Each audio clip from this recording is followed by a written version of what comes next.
Hi friends, welcome back to our channel.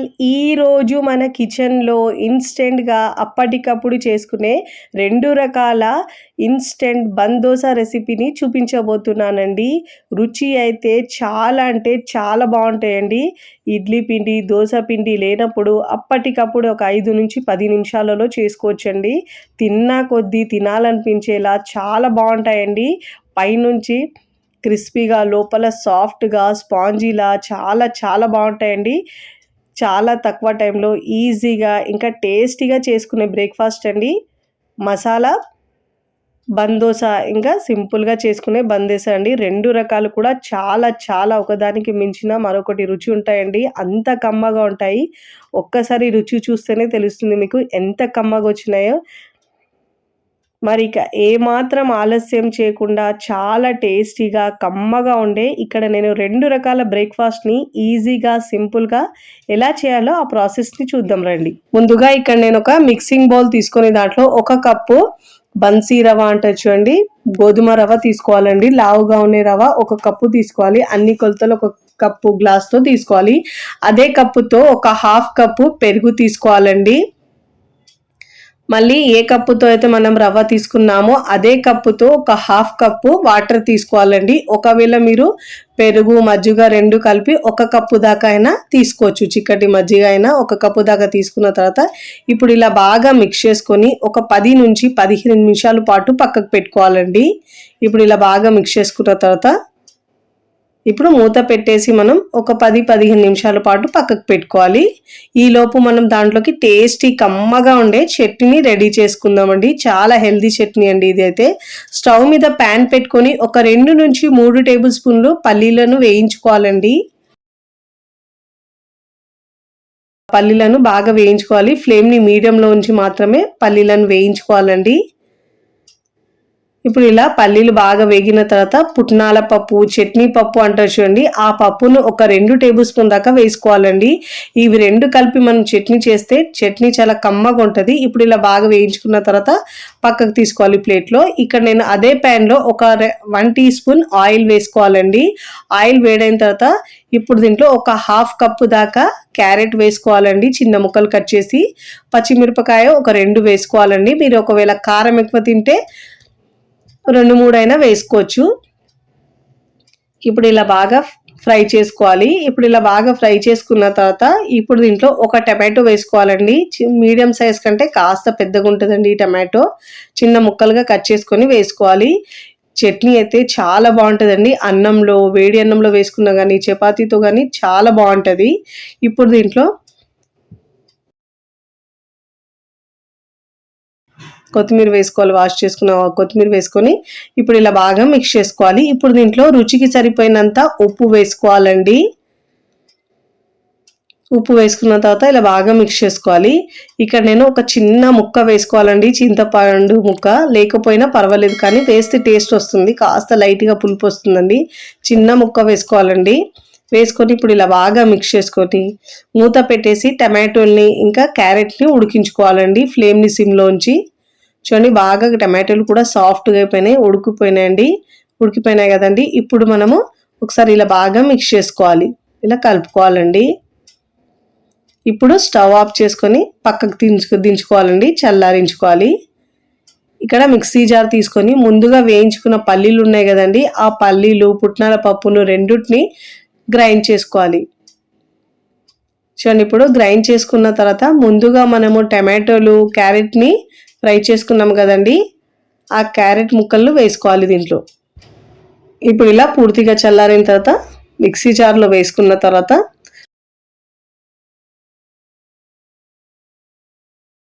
దీంట్లో 1/2 cup water వేసుకొని చట్నీని గ్రైండ్ చేసుకోవాలండి. చూడండి, ఇలా గ్రైండ్ చేసుకున్న తర్వాత ఈ చట్నీని మనం ఒక బౌల్లోకి తీసుకోవాలి. చపాతీలో, ఏ బ్రేక్ఫాస్ట్లోకైనా చాలా కమ్మగా ఉంటుందండి ఈ చట్నీ అయితే. ఇడ్లీ, దోశలో కూడా సూపర్ టేస్టీగా ఉంటుందండి. ఇప్పుడు ఈ చట్నీకి పోపు వేసుకోవాలి. ఒక 2 టీ స్పూన్ల ఆయిల్, ఆవాలు, జీలకర్ర, మినప్పప్పు, కరివేపాకు వేసి పోపు వేసుకోవాలండి. ఇప్పుడు ఇలా పోపు వేసుకున్న తర్వాత బాగా మిక్స్ చేసుకోవాలి. చాలా కమ్మగా ఉండే ఈ చట్నీని మనం పక్కకు పెట్టుకోవాలండి. ఇప్పుడు బ్రేక్ఫాస్ట్ని రెడీ చేసుకుందాం. దీంట్లోకి బ్రేక్ఫాస్ట్ కమ్మగా ఉండడానికి మనం పోపు పెట్టుకుందామండి. స్టవ్ మీద ప్యాన్ పెట్టుకొని ఒక 1 టేబుల్ స్పూన్ దాకా ఆయిల్ వేసుకోవాలండి. ఆయిల్ వేడైన తర్వాత మినప్పప్పు ఒక 2 టీ స్పూన్ దాకా వేసుకోవాలండి. ఇప్పుడు ఇలా బాగా వేగిన తర్వాత దీంట్లో 1/2 టీ స్పూన్ జీలకర్ర, ఒక పావు టీ స్పూన్ ఆవాలు వేసుకోవాలండి. వేసుకున్న తర్వాత సన్నగా తరిగిన పచ్చిమిరపకాయలు ముక్కలుగా కట్ చేసుకొని ఒక 2 టేబుల్ స్పూన్ దాకా వేసుకొని ఇప్పుడు ఇలా బాగా వేయించుకోవాలండి. ఫ్లేమ్ని సిమ్లో ఉంచాలండి. ఇప్పుడు ఒక 1/2 కప్పు దాకా సన్నగా తరిగిన ఆనియన్ ముక్కలు వేసుకోవాలి. దీన్ని కూడా సాఫ్ట్గా అయ్యే వరకు వేయించుకోవాలండి. ఇక్కడ నేను హెల్తీగా ఉండడానికి ఒక 1/2 కప్పు దాకా తురిమిన క్యారెట్ వేసుకున్నానండి. ఈ క్యారెట్ను కూడా ఒక 2 నుంచి 3 నిమిషాల పాటు ఇలా బాగా వేయించుకోవాలండి. ఇప్పుడు దీంట్లో సన్నగా తరిగిన ఒక 2 టేబుల్ స్పూన్ దాకా కొత్తిమీర వేసుకోవాలండి. వేసుకున్న తర్వాత ఇలా బాగా మిక్స్ చేసుకోవాలి. ఇప్పుడు దీంట్లో ఒక 2 టీ స్పూన్ల దాకా పచ్చి బఠానీలు వేసుకున్నానండి నేను. లేకపోయినా స్కిప్ చేసినా పర్వాలేదు. ఇప్పుడు దీంట్లో రుచికి సరిపోయినంత ఉప్పు వేసుకోవాలండి. నేనైతే పావు టీ స్పూన్ వేసుకున్నానండి. చూసి వేసుకోండి, ఎందుకంటే మనము దాంట్లో కూడా ఉప్పు ఉంది కాబట్టి చూసుకొని వేసుకోవాలి. ఇప్పుడు ఇంగువ వేసుకోవాలండి. ఒక పావు టీ స్పూన్ దాకా వేసుకొని బాగా మిక్స్ చేసుకొని స్టవ్ ఆఫ్ చేసుకోవాలండి. ఇక్కడ ముందుగా మనం నానబెట్టుకున్న రవ నానిందండి. ఈ రవను మనం మిక్సీ జార్లోకి వేసుకోవాలి. ఒకవేళ మీకు రవ మిశ్రమం గట్టిగా అయితే ఒక పావు కప్పు దాకా వాటర్ వేసుకొని గ్రైండ్ చేసుకోవాలండి. ఒకవేళ ఎక్కువసేపు నానితే అలా మొత్తం వాటర్ పీల్చుకుంటుందండి. ఇప్పుడు ఇలా మిక్సీ జార్లో వేసుకున్న తర్వాత మూత పెట్టేసి గ్రైండ్ చేసుకోవాలి. మెత్తగా గ్రైండ్ చేసుకున్న తర్వాత ఒక బౌల్లోకి తీసుకోవాలండి. ఇప్పుడు ఇలా బౌల్లో తీసుకున్న తర్వాత ముందుగా రెడీ చేసుకున్న పోపుని దీంట్లో వేసుకోవాలండి. ఇలా పోపు వేసుకొని మనం చేసుకుంటే తినేటప్పుడు టేస్ట్ చాలా బాగుంటుందండి. మధ్యలో ఫ్లేవర్ తింటుంటే సూపర్గా ఉంటుంది. క్యారెట్, పచ్చిమిరపకాయలు, బఠానీల టేస్ట్ చాలా బాగుంటుంది. ఇప్పుడు ఇలా బాగా మిక్స్ చేసుకోవాలి. ఇప్పుడు ఇలా బాగా మిక్స్ చేసుకున్న తర్వాత ముందు మనము వెజిటేబుల్స్ మనం ఫ్రై చేసేటప్పుడు ఒక పావు టీ స్పూన్ దాకా వేసుకున్నాం కదండి ఉప్పు. ఇప్పుడు దీనికి రుచికి సరిపోయినంత వేసుకోవాలి. ఇక్కడ నేను ముందుగా 1 టీ స్పూన్ ఈను వేసుకున్నానండి. ఈను లేకుండా మీరు వంట సోడా అయినా పావు టీ స్పూన్ వేసుకోవచ్చండి. ఇక్కడ నేను ఈనో వేసిన తర్వాత ఒక 1/2 టీ స్పూన్ దాకా వాటర్ వేసుకొని ఇప్పుడు ఇలా బాగా మిక్స్ చేసుకోవాలి. ఈనో మీద ఇలా వాటర్ వేసుకోవడం వల్ల యాక్టివేట్ అవుతుందండి. ఇప్పుడు ఇలా బాగా పిండిలో మిక్స్ చేసుకోవాలి. ఇన్స్టెంట్గా చేస్తున్నాం కాబట్టి ఇలా వేసుకొని మిక్స్ చేసుకోవాలి. ఇప్పుడు దీంట్లో రుచికి సరిపోయినంత ఉప్పు వేసుకోవాలండి. ఇంతకుముందు మనం పావు టీ స్పూన్ వేసుకున్నాము, ఇప్పుడు మళ్ళీ పావు టీ స్పూన్ వేసుకున్నామండి. ఇలా చూసుకొని వేసుకొని మిక్స్ చేసుకోవాలి. ఇప్పుడు ఇలా మిక్స్ చేసుకున్న తర్వాత స్టవ్ మీద పోపు ప్యాన్ పెట్టుకున్నానండి. ఇప్పుడు దీంట్లో ఒక 1 టీ స్పూన్ దాకా ఆయిల్ వేసుకోవాలండి. ఆయిల్ వేసుకున్న తర్వాత ఈ ఆయిల్ని మనం ప్యాన్కి అన్ని చుట్టూతా ఇలా అప్లై చేసుకోవాలండి. ఇప్పుడు మనం దీంట్లో ఒక 2 గరిటెలు పిండి వేసుకోవాలి. వేసుకొని మనము స్టవ్ని సిమ్లో ఉంచి మూత పెట్టేసి ఉడికించుకోవాలండి. మంచి కలర్ వచ్చిన తర్వాత మరోవైపుకి టర్న్ చేసుకోవాలండి. దీన్ని మాత్రం మనం లో ఫ్లేమ్లో ఉంచి మాత్రమే కాల్చుకోవాలండి, లేకుంటే మాడిపోతాయి. చూడండి ఎంత మంచి కలర్ వచ్చిందో. చక్కగా 2 వైపులా గోల్డెన్ కలర్ వచ్చే వరకు వేయించుకోవాలి. బందోస్ అయితే చాలా టేస్టీగా ఉంటుందండి. ఇలా 2 వైపులా చక్కగా కాల్చుకున్న తర్వాత ఇప్పుడు మనం ప్లేట్లోకి తీసుకోవాలి. చూడండి ఇలాంటి టెక్స్చర్ వచ్చే వరకు మంచిగా కాల్చుకోవాలి. ఇక్కడ నేను మరొకటి వేసి చూపిస్తున్నాను. స్టవ్ మీద ప్యాన్ పెట్టుకున్నాం కదండి, దాంట్లోనే ఒక 1 టీ స్పూన్ ఆయిల్ వేసుకోవాలి. ఇప్పుడు దీంట్లో ఒక 2 గరిటెలు పిండి వేసుకోవాలండి. వేసుకొని మూత పెట్టేసి మనము సిమ్ మీద ఉడికించుకోవాలి. కాస్త పైన తడి ఆరే వరకు ఉడికించుకోవాలండి. పైన తడి ఆరిన తర్వాత మరోవైపుకి టర్న్ చేసుకోవాలి. మంచి గోల్డెన్ కలర్ వచ్చే వరకు కాల్చుకోవాలండి. 2 వైపులా చక్కగా కలర్ వచ్చిన తర్వాత ఇప్పుడు మనం ప్లేట్లోకి తీసుకోవాలి. ఇప్పుడు ప్లేట్లోకి తీసుకోవాలి. ఇదే విధంగా నేను చేసుకొని ప్లేట్లోకి సర్వ్ చేసుకున్నానండి.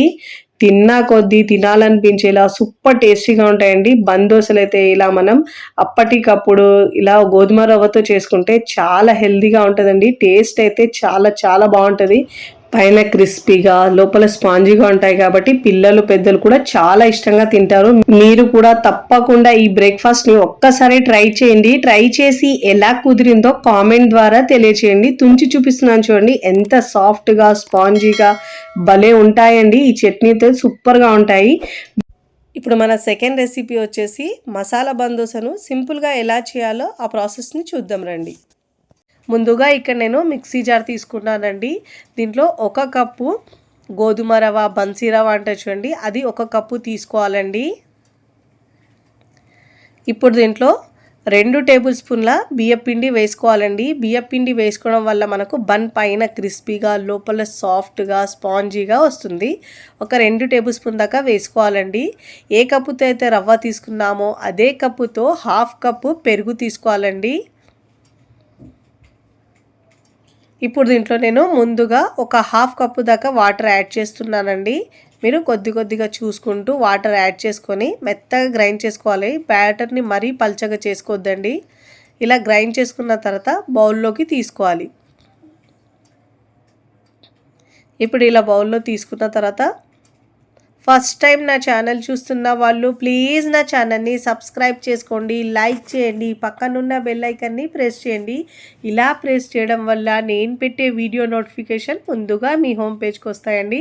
అదే మిక్సీ జార్ కడిగి కొద్దిగా వాటర్ యాడ్ చేసుకొని ఇలా మిక్స్ చేసుకొని మనం ఒక 10 నిమిషాల పాటు పక్కకు పెట్టుకోవాలండి. సూజీ బాగా నానుతుంది. ఇప్పుడు మనం ఈలోపు దీనిలోకి స్టఫ్ని రెడీ చేసుకుందామండి. స్టవ్ మీద ప్యాన్ పెట్టుకొని 1 టేబుల్ స్పూన్ దాకా ఆయిల్ వేసుకోవాలండి. ఇప్పుడు దీంట్లో జీలకర్ర 1/2 టీ స్పూన్, ఆవాలు 1/2 టీ స్పూన్ వేసుకోవాలి. సన్నగా తరిగిన పచ్చిమిరపకాయలు 2 తీసుకున్నానండి. ఇలా సన్నగా ముక్కలు కట్ చేసి వేసుకోవాలండి. మీరు ఒకవేళ కారం ఎక్కువ తింటే ఒక 3 దాకా కట్ చేసి వేసుకోవచ్చండి. ఇప్పుడు దీనిలో సన్నగా తరిగిన మీడియం సైజు 2 ఆనియన్ని కట్ చేసుకొని వేసుకోవాలండి. ఇప్పుడు ఆ ఆనియన్ని మనం ఇక్కడ ఎక్కువ సాఫ్ట్గా అయ్యే అవసరం లేదండి. ఒక 2 నిమిషాలు ఇలా ఫ్రై చేసుకుంటే సరిపోతుంది. దీంట్లో 1 టీ స్పూన్ దాకా మనము పచ్చిశనగపప్పు, మినప్పప్పు 1 టీ స్పూన్ దాకా వేసుకోవాలండి. ఇప్పుడు వేసుకొని ఇలా బాగా మిక్స్ చేసుకోవాలి. ఫ్లేమ్ని మీడియంలో ఉంచి ఫ్రై చేసుకోవాలండి. దీంట్లో సన్నగా తరిగిన ఇలా మిక్స్ చేసుకున్న తర్వాత సన్నగా తరిగిన క్యారెట్ ముక్కలు 2 క్యారెట్ తీసుకున్నానండి, ముక్కలుగా కట్ చేసుకున్నాను. 1 టమాటో తీసుకున్నానండి. పచ్చి బఠానీలు కూడా ఒక 1/2 కప్పు దాకా తీసుకున్నానండి. ఆ క్లిప్ నాకు వీడియో రికార్డ్ కాలేదండి. ఇలా కట్ చేసుకొని మీకు నచ్చిన వెజిటేబుల్స్ వేసుకోవాలండి. ఇప్పుడు అల్లం వెల్లుల్లి పేస్ట్ ఏమో అల్లం వెల్లుల్లి పేస్ట్ ఒక 1/2 టీ స్పూన్ దాకా వేసుకోవాలి. పసుపు ఏమో 1/4 టీ స్పూన్ వేసుకోవాలండి. ఇప్పుడు దీంట్లో రుచికి సరిపోయినంత ఉప్పు వేసుకోవాలి. నాకు వెజిటేబుల్స్ వేసేటప్పుడు కెమెరా ఆఫ్ ఉందండి, నేను చూసుకోలేను, అందుకే ఆ క్లిప్ మిస్ అయింది. ఇప్పుడు ఇలా అన్ని ఇంగ్రీడియంట్స్ని బాగా మిక్స్ చేసుకోవాలండి. మీరు కావాలంటే దీంట్లో క్యాప్సికమ్ అయినా వేసుకోవచ్చండి. మీకు ఏవి దొరుకుతే ఇంట్లో అవైలబుల్గా ఉంటే అవి వేసుకోవాలి. ఇప్పుడు దీంట్లో ధనియాల పొడి 1 teaspoon, garam masala 1/2 teaspoon. ఇప్పుడు ఇక్కడ నేను ఒక 1/2 కప్పు దాకా ఉడికించిన ఆలు వేసుకున్నానండి. ఇలా ఆలు వేసుకోవడానికి మనకు టిక్కీలాగా బాగా బైండ్ అవుతుందండి. వెజిటేబుల్స్ అన్నీ దీనికి మిక్స్ అయ్యి మంచిగా టిక్కీలాగా వస్తుంది. మసాలా ఫ్లేవర్తో టేస్టీగా ఉంటుందండి. ఇప్పుడు సీజన్ కాబట్టి బఠానీలు ఎక్కువ దొరుకుతాయి కదండి, బఠానీలు ఎక్కువ వేసుకోవచ్చు. మీరు క్యారెట్ లేకపోయినా స్కిప్ చేసుకోవచ్చు అండి. ఇప్పుడు దీంట్లో సన్నగా తరిగిన ఒక 2-3 టేబుల్ స్పూన్ దాకా కొత్తిమీర వేసుకోవాలండి. ఇప్పుడు ఇలా బాగా మిక్స్ చేసుకొని ఒక 2 నుంచి 3 నిమిషాల పాటు మీడియం ఫ్లేమ్లో ఇలా బాగా ఫ్రై చేసుకోవాలి మిక్స్ చేసుకుంటూ. ఇప్పుడు ఇలా బాగా మిక్స్ చేసుకున్న తర్వాత స్టవ్ ఆఫ్ చేసుకొని పూర్తిగా చల్లారించుకోవాలి. ఇప్పుడు మనం ఒక 10 నిమిషాలు అయిపోయింది కదండి. ఇప్పుడు బ్యాటర్ కూడా మంచిగా నానింది. ఇప్పుడు ఒకసారి ఇలా బాగా మిక్స్ చేసుకోవాలి. చూడండి, కాస్త టైం తీసుకుంటే మనకు కాస్త బ్యాటర్ గట్టిగా అవుతుందండి. ఇప్పుడు దీంట్లో రుచికి సరిపోయినంత ఉప్పు వేసుకోవాలండి. ఇక్కడ మనం ఇన్స్టెంట్గా చేస్తున్నాం కాబట్టి బేకింగ్ సోడా వేసుకోవాలండి. ఇప్పుడు ఇలా బాగా మిక్స్ చేసుకున్న తర్వాత ఒక 1/2 టీ స్పూన్ దాకా బేకింగ్ సోడా వేసుకోవాలండి. ఒకవేళ మీరు బేకింగ్ సోడా వేయకుండా ఈనో అయినా వేసుకోవచ్చు దీని ప్లేస్లో 1 టీ స్పూన్ దాకా. ఇప్పుడు దీంట్లో 1 టీ స్పూన్ దాకా వాటర్ యాడ్ చేసుకొని ఇప్పుడు ఇలా బాగా మిక్స్ చేసుకోవాలి. ఇలా సోడా వేసుకోవడం వల్ల స్పాంజీగా ఫ్లఫీగా వస్తాయండి దోశలు అయితే బంద్ దోశలు. ఇప్పుడు ఇలా బాగా పిండికి మిక్స్ చేసుకున్న తర్వాత ఇప్పుడు దీనిలో సన్నగా తరిగిన కొత్తిమీర వేసుకున్నానండి. ఇప్పుడు దీన్ని కూడా బాగా మిక్స్ చేసుకోవాలి. ఇప్పుడు ఇలా బాగా మిక్స్ చేసుకున్న తర్వాత ఇక్కడ నేను చూడండి ఇక్కడ ముందుగా మనం ఆలు స్టఫ్ రెడీ చేసుకున్నాం కదండి, దీన్ని టిక్కిలా చేసుకోవాలి. చూడండి ఇలా టిక్కిలా చేసుకొని ఇప్పుడు మనం బ్రేక్ఫాస్ట్ని రెడీ చేసుకుందాం. స్టవ్ మీద ఇలా చిన్న ప్యాన్ పెట్టుకోవాలండి. 1 టీ స్పూన్ దాకా ఆయిల్ వేసుకోవాలి. ఆయిల్ వేడైన తర్వాత స్టవ్ని సిమ్లో ఉంచి మాత్రమే చేసుకోవాలండి ఈ బ్రేక్ఫాస్ట్. ఇప్పుడు ఆయిల్ వేడి అయిన తర్వాత 1 గరిటెడు పిండి వేసుకోవాలండి. ఇలా పిండి వేసుకున్న తర్వాత మనం రెడీ చేసుకున్న టిక్కీ దీనిపైన పెట్టాలండి. ఇలా పెట్టి మళ్ళీ దీనిపైన బ్యాటర్ వేసి కవర్ చేసాలి. ఇలా బ్యాటర్ వేసుకోవాలండి. ఇప్పుడు మూత పెట్టేసి ఉడికించుకోవాలి పైన తడి ఆరే వరకు. చూడండి ఇలా చక్కగా ఒకవైపు గోల్డెన్ కలర్ వచ్చిన తర్వాత మరోవైపుకి టర్న్ చేసుకోవాలి. చాలా ఈజీగా టర్న్ అయిపోతుందండి. చూడండి మంచి గోల్డెన్ కలర్ వచ్చే వరకు ఇలా ఫ్రై చేసుకోవాలి. 2 వైపులా చక్కగా కలర్ వచ్చిన తర్వాత చాలా తొందరగానే అయిపోతుందండి, ఎక్కువ టైం పట్టదు దీనికి. మంచిగా ఇలా గోల్డెన్ కలర్ వచ్చిన తర్వాత ఇప్పుడు ప్లేట్లోకి తీసుకోవాలి. చూడండి చూస్తుంటేనే ఎప్పుడెప్పుడు తినాలనిపిస్తుందండి, అంత సాఫ్ట్గా లోపల మసాలాతో భలే రుచిగా ఉంటాయండి. ఇక నేను మరొకటి చేసి చూపిస్తాను చూడండి. స్టవ్ మీద ప్యాన్ పెట్టుకున్నాం కదండి, దాంట్లో ఆయిల్ వేసుకోవాలి 1 టీ స్పూన్ దాకా. ఇప్పుడు మళ్ళీ బ్యాటర్ వేసుకొని మళ్ళీ దాంట్లో టిక్కీ ఉంచి మళ్ళీ దానిపైన బ్యాటర్తో కవర్ చేసి మూత పెట్టేసి ఉడికించుకోవాలండి. ఒకవైపు మంచి కలర్ వచ్చిన తర్వాత మరోవైపుకి టర్న్ చేసుకోవాలి. చక్కగా 2 వైపులో కలర్ వచ్చే వరకు ఫ్రై చేసుకోవాలండి. ఒకవైపు బ్యాటర్ వేసేటప్పుడు మూత పెట్టుకోవాలి, మరోవైపు టర్న్ చేస్తున్న తర్వాత మూత పెట్టే అవసరం లేదండి.